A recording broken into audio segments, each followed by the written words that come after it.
జై శ్రీరామ్ స్నేహితులారా, ఈరోజు మనం అయోధ్యలోని భవ్యమైన రామ్ మందిరం గురించి కొన్ని అద్భుతమైన ఆసక్తికరమైన విషయాలను తెలుసుకుందాం. ఇది కేవలం ఒక ఆలయం మాత్రమే కాదు, కోట్లాది హిందువుల ఆస్తికి 500 ఏళ్ల కలలకు సాకారమైన చిహ్నం.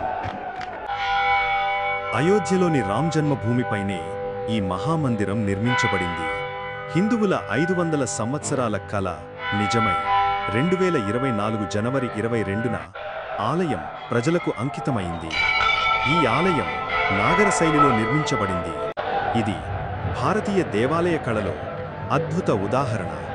ఆలయం పొడవు 360 అడుగులు, వెడల్పు 235 అడుగులు, ఎత్తు 161 అడుగులు, మొత్తం 392 శిలాస్తంభాలు ఉన్నాయి. ప్రతి స్తంభంపై దేవతా శిల్పాలు చెక్కబడ్డాయి. ప్రధాన గర్భగుడిలో 51 అంగుళాల ఎత్తులో బాలరాముడి విగ్రహాన్ని ప్రతిష్ఠించారు. భారతదేశంలోని 2500 కంటే ఎక్కువ పవిత్ర ప్రదేశాల నుండి తీసుకువచ్చిన మట్టి మరియు నీరు ఆలయ నిర్మాణంలో ఉపయోగించబడ్డాయి.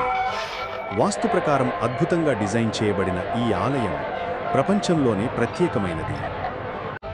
ఇదే అయోధ్య శ్రీరామ్ మందిరం యొక్క అద్భుత విశేషాలు. ఈ వీడియో మీకు నచ్చితే తప్పక లైక్ అండ్ షేర్ చేయండి.